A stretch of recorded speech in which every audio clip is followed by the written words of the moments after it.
How to enable guest network on TP-Link router. To enable, first go to your browser URL bar and then type 192.168.0.1. After that, hit enter. Now you will see this login interface. You need to enter your local password.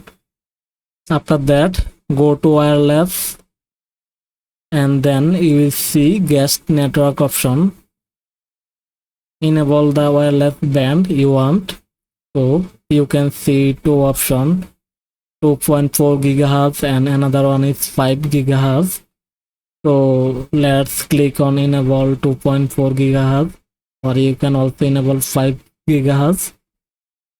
After that, you will see network name. You can change the network name,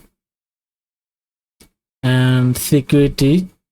You can set any security and then click on save, and finally click on save, and that's it.